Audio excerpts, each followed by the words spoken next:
उमराव को उस टाइम पे उस स्केल, उस मैग्निफिसेंस पे लाने के लिए वो एक स्ट्रगल रहा।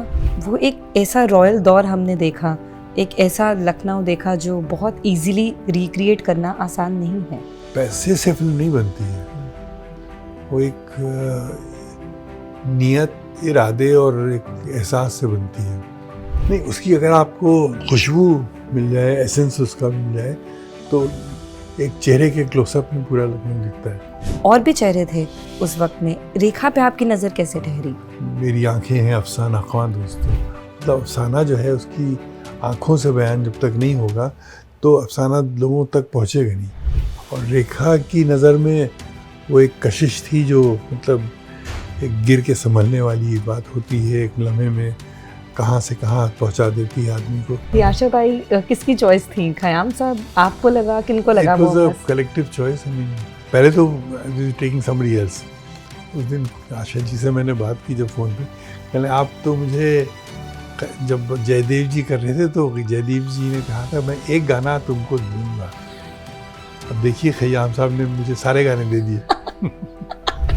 जब ऐश्वर्या उस किरदार को निभाने के लिए आगे आई, बहुत उस बात पर चर्चा हुई। बहुत लोगों ने कहा कि तुम इस, कहते हैं ना कि तुमसे नहीं छू सकते, तुम्हें छूना नहीं चाहिए, इसको रीमेक करना नहीं चाहिए। कुछ चीज़ें जैसी होती हैं उन्हें वैसे छोड़ देते हैं। लोगों के दिलों में दाखिल होने वाली बात है। अगर लोगों के दिल भरे हुए ऑलरेडी किसी चीज़ से, तो उसमें ज़बरदस्ती आप जगह नहीं कर सकते। Hi guys, this is Ankita Bhalla, you are tune to Bollywood Bubble. And आज मुझे 80 के दशकों की एक बहुत खूबसूरत सी सैर कराने के लिए हैं मुजफ्फर अली साहब, जिनकी उमराव जान फिर से स्क्रीन पे आने वाली है। जिन लोगों ने नहीं देखी, आई थिंक टाइम है, और जिन्होंने देख रखी है, इससे बेहतर मैं बोलूँगी इतिहास के पन्ने पलटने का मौका उन्हें फिर नहीं मिलेगा। Welcome to the show sir. Thank you. कब उठाई आपने सर ये मिर्ज़ा हादी रुस्वा की नॉवल? आपको कब लगा कि अब इसको पर्दे पे उतारना चाहिए? गमन के बाद, गमन मेरी पहली फिल्म थी जो 78 में आई थी, और उसमें ज़ाहिर हमने अपने गांव की और शहर की दास्तान पेश की थी, एक आज के दौर की, कि लोग गांव छोड़ के शहरों में क्यों आते हैं। फिर इस फिल्म के बाद एक तो मुझे एक अवध का दर्द और ज़्यादा शिद्दत से महसूस हुआ, और दूसरा एक शायरी की जो कसक है उसका एक एहसास हुआ। तो उसी दौर में ये किताब हमारी नज़र से गुज़री, उमराव जान अदा मिर्ज़ा हादी रुस्वा की लिखी हुई। और मुझे लगा कि ये एक सिर्फ़ एक औरत की कहानी नहीं है, ये एक माशरे की, एक खित्ते की, एक दौर की, एक ज़माने की, एक शहर की कहानी है। और वो शहर हमारा शहर है लखनऊ। तो फिर मैंने उसको पूरा एक ऐसी खूबसूरत आवाज़ में रिकॉर्ड की जिसमें हर कैरेक्टर ज़िंदा हो गया। वो मैं सुनता रहता था। Used to work in Air India, तो मैं गाड़ी में कैसेट लगा के जाता था एयर इंडिया, सुनता हुआ। फिर जाते आते वक्त तो पूरी किताब ख़त्म हो जाती थी। But it was to me the unveiling of time. It was like feeling a different world all together, you know. And तो उस वक्त से मेरे पे ये चीज़ असर कर गई कि मुझे इस पे कुछ करना चाहिए।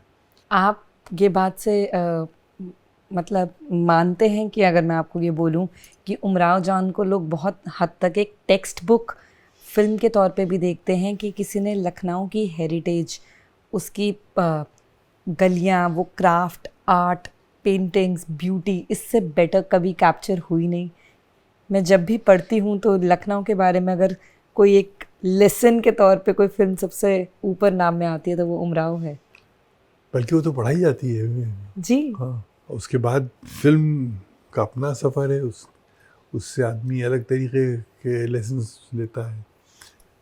तो ये फिल्म और किताब, इसका एक अजीब सा रिश्ता बन गया है जो एक मतलब एक दूसरे पर का आईना भी है और नहीं भी है।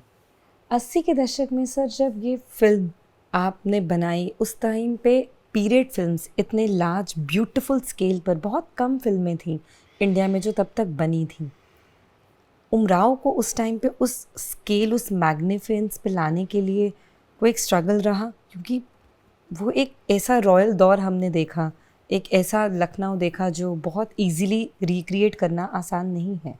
नहीं, उसकी अगर आपको खुशबू मिल जाए, एसेंस उसका मिल जाए, तो एक चेहरे के क्लोजअप में पूरा लखनऊ दिखता है और एक डिटेल ऑफ टेक्सटाइल भी मिल जाता है। तो but you must feel the bigger picture. Yes.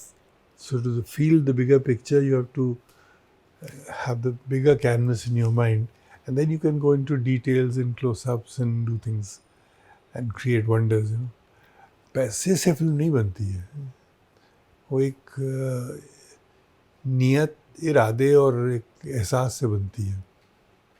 जी, बहुत बढ़िया बात बोली आपने। आज के वक्त में ये लोगों को थोड़ा समझने की भी ज़रूरत है। नहीं समझते हैं, सब लोग बहुत तेज हैं।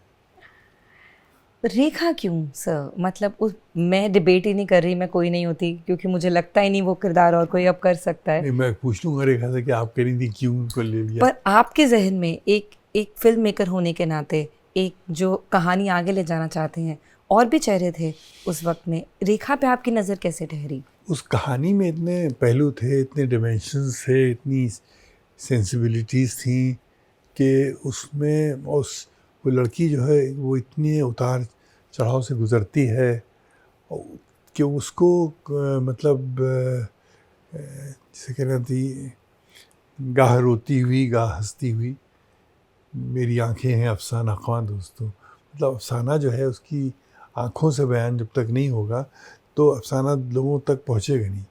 और रेखा की नज़र में वो एक कशिश थी जो मतलब एक गिर के संभलने वाली बात होती है, एक लम्हे में कहाँ से कहाँ पहुँचा देती है आदमी को।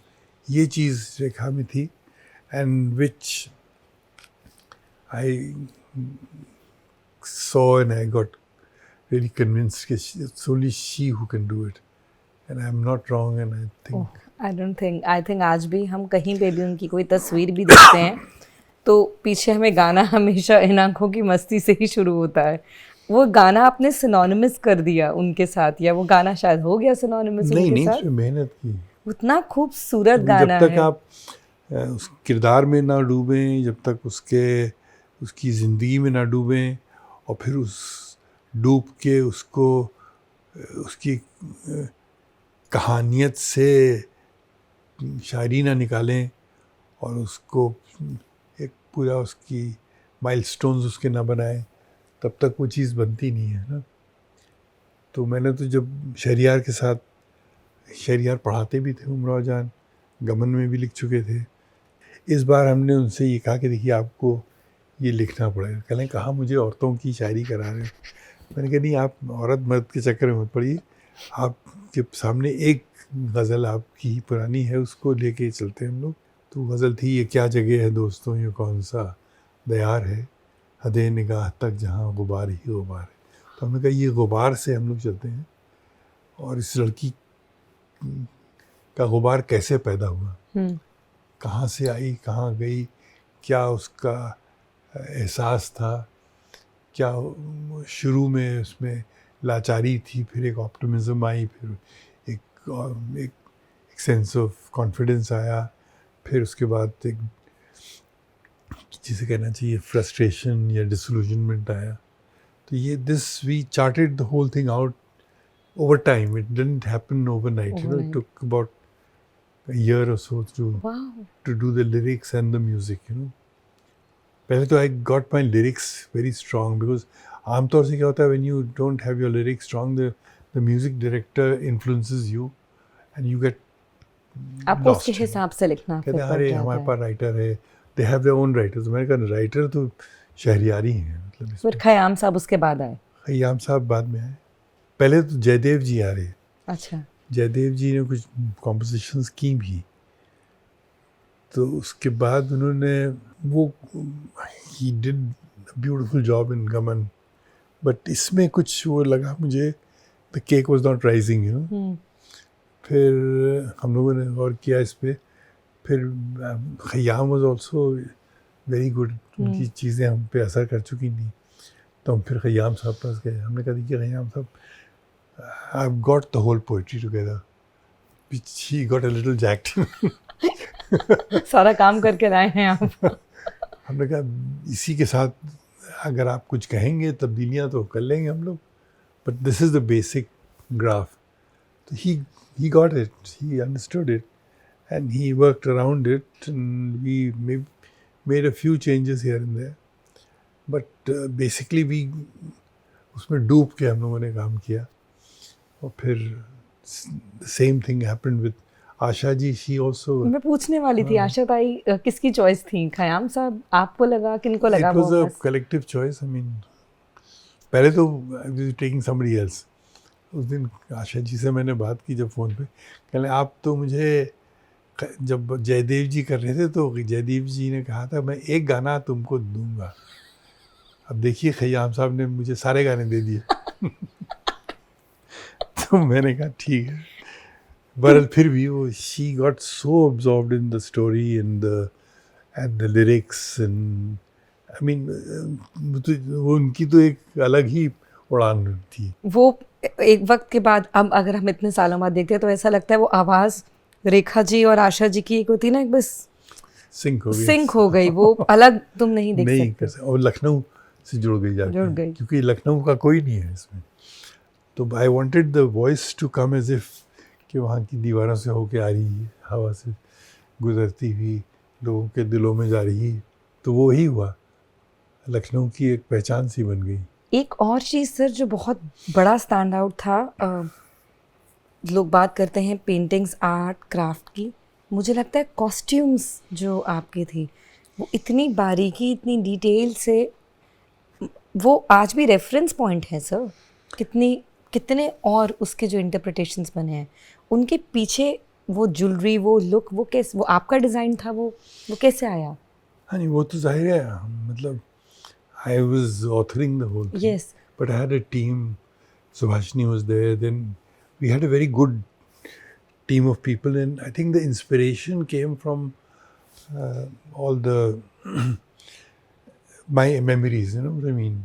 जो चीज़ें मैंने कभी देखी थी, लोगों के संदूक में, अलमारियों में, nothing was bought. You know what I mean? So it was like things were given a new life. You know. Oh. तो उनका एक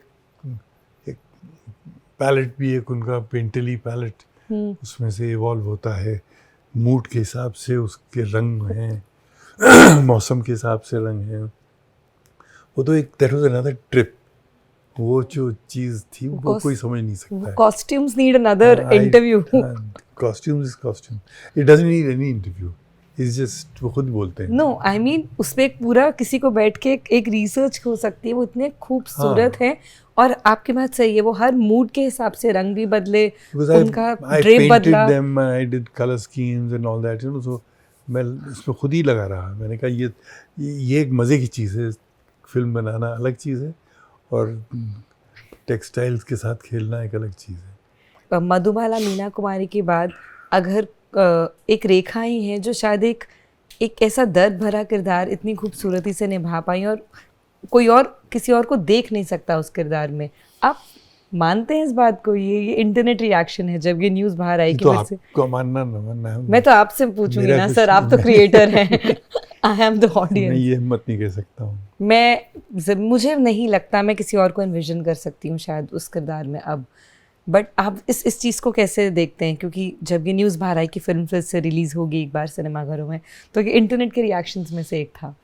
But I would have loved to dress people like Madhubala and Meena Kumari वगैरह, वो इनमें एक अलग जादू था, लेकिन कपड़े उनके इतने मुनासिब नहीं होते थे। They were little kind of commercial clothes, you know. लेकिन उमराव जान के कपड़े तो बहुत ही टैक्टाइल और बहुत ऑर्गेनिक। आपका कैसा रिएक्शन था सर जब कुछ अरसे बाद फिर से जब एक नए तरीके से उमराव आई, जब ऐश्वर्या उस किरदार को निभाने के लिए आगे आई? बहुत उस बात पर चर्चा हुई, बहुत लोगों ने कहा कि तुम कहते हैं ना कि तुमसे नहीं छू सकते, तुम्हें छूना नहीं चाहिए, इसको रीमेक करना नहीं चाहिए, कुछ चीज़ें जैसी होती हैं उन्हें वैसे छोड़ देते हैं। आपको कैसा लगता है कि क्या एक कहानी को एक नई जनरेशन के लिए बताना ज़रूरी था, या जो जैसा है हमें इतिहास को वैसे छोड़ देना चाहिए? लोगों के दिलों में दाखिल होने वाली बात है। अगर लोगों के दिल भरे हुए ऑलरेडी किसी चीज़ से, तो उसमें ज़बरदस्ती आप जगह नहीं कर सकती।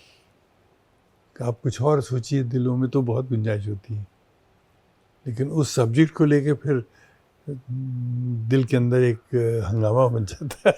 But for the generation who hasn't seen Umrao and will get to see now, or who maybe have seen the second one, आप कैसे उनको बोलेंगे कि वो कैसे पहली वो फिल्म ज़रूर देखें? मैं ज़रूर जानना चाहती हूँ कि मैंने देखी है, मुझे मेरे फादर ने दिखाई थी, उनको बहुत शौक था फिल्मों का, उन्होंने बहुत फिल्में दिखाई हैं। अब ये तो देखिए, जब बाज़ार में जाएगी, जब मंजर आम पे आएगी, तो ये सब चीज़ें उभर के आएंगी।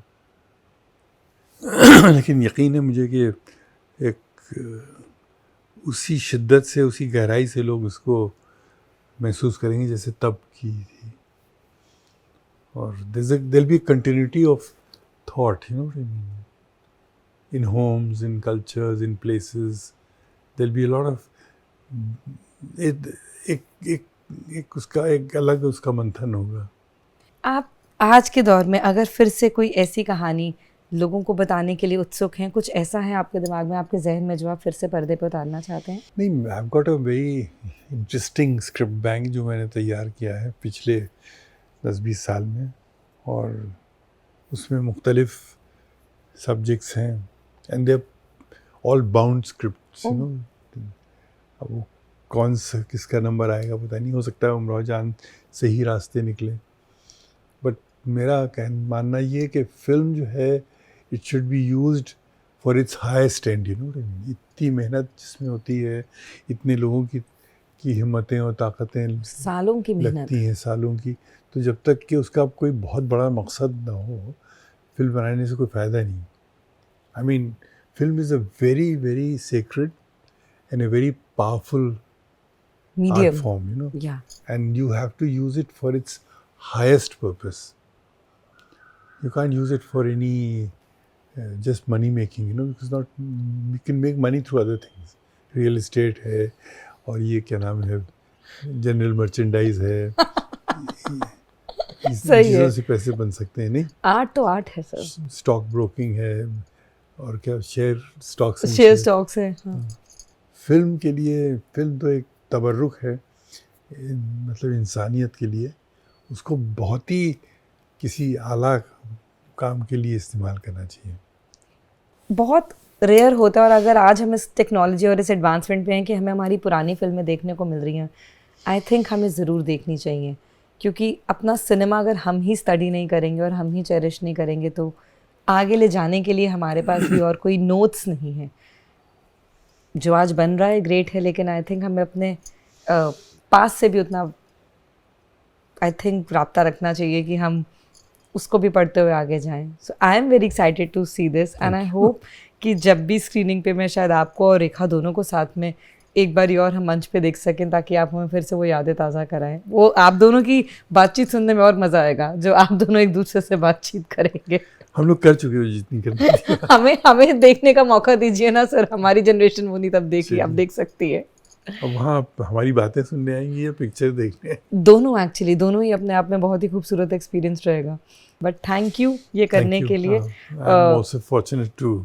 No, I am very happy because I know my father would have been very happy. बहुत कुछ फिल्में हैं जो उन्होंने मेरे लिए मुझे बैठ के दिखाई हुई हैं, उनमें से ये एक है, तो मुझे ये थैंक यू हमेशा मेमोरी मेरे लिए हमेशा खास रहेगी। Thank you so much sir. Thank you. This is Muzaffar Ali, you are watching me on Bollywood Bubble. Thank you.